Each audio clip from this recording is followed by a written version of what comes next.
Hey guys, just doing a review today for the Xbox racing wheel, steering wheel, whatever. Just take a look at it.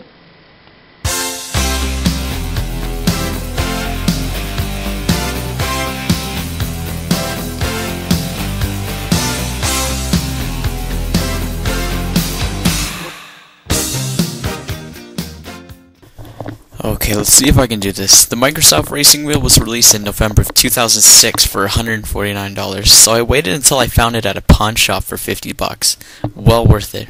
First impression of the wheel gives off this "you better be ready because I'm going to eat your babies" look, but in reality, it is totally approachable. From its sleek contours to its rugged rubber grips, the racing wheel does deliver in many ways. There are many features on the wheel itself, which include the battery pack, paddle shifters, A, B, X, Y buttons, blah blah blah blah, D-pad, sync button, port for wired headsets, accelerator pedal, and brake pedals, oh my Jesus, and of course the wheel itself. To operate this wheel, it's a plug and play and you're set. Now with that being said, it's not people aren't going to like it and people are not going to like it, of course. But the fact that it has manual shifting, has the paddle shifters, it has the rugged grip. Some people would like it, some people don't. I mean, are you going to attract every single person that enjoys racing games with the racing wheel itself? No. Although, it does feel good.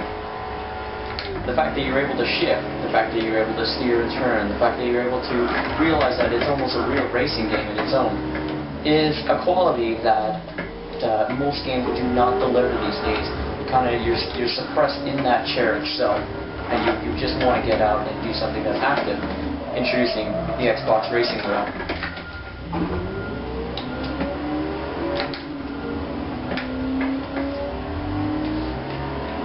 Sure, there's alternatives like of course the Logitech G25 or even the G27, but at that point you're spending tons of money.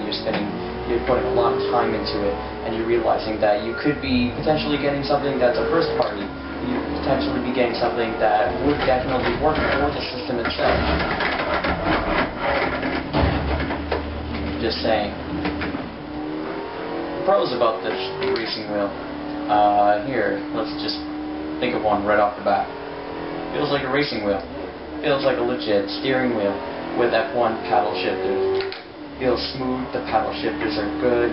It also has force availability. Now what that does is that it's a power adapter that you just plug into the side of your racing wheel, and whenever you collide into something or you have your physics working against you, let's say you have full tire spin out, it's gonna fight you. The steering wheel is gonna fight you like it would in any other real car, real vehicle would.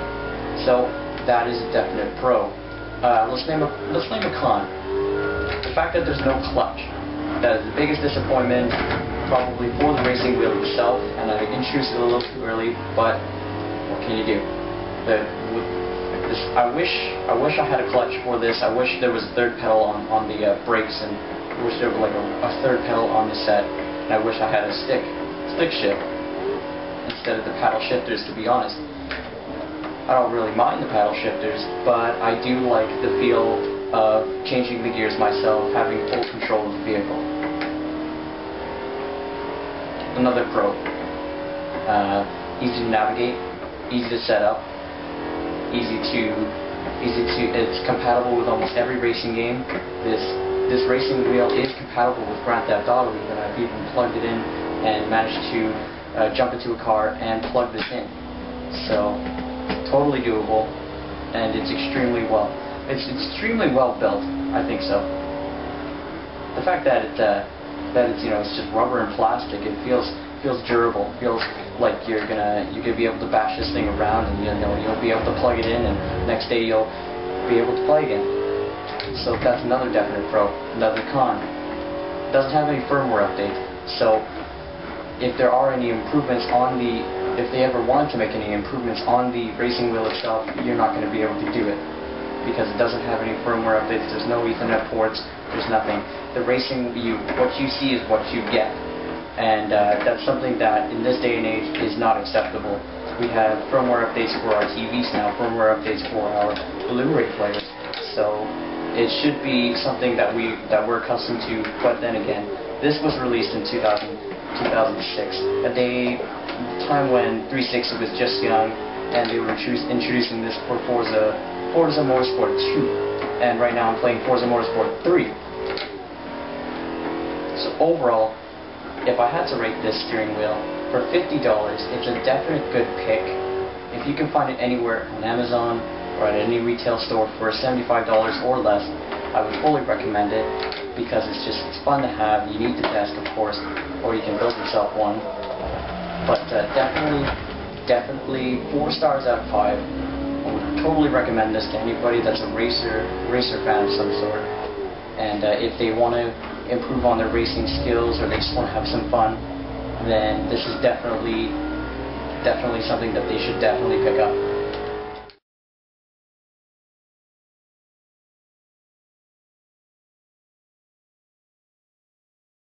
Let's see if I can drift around these deaf orphan kids.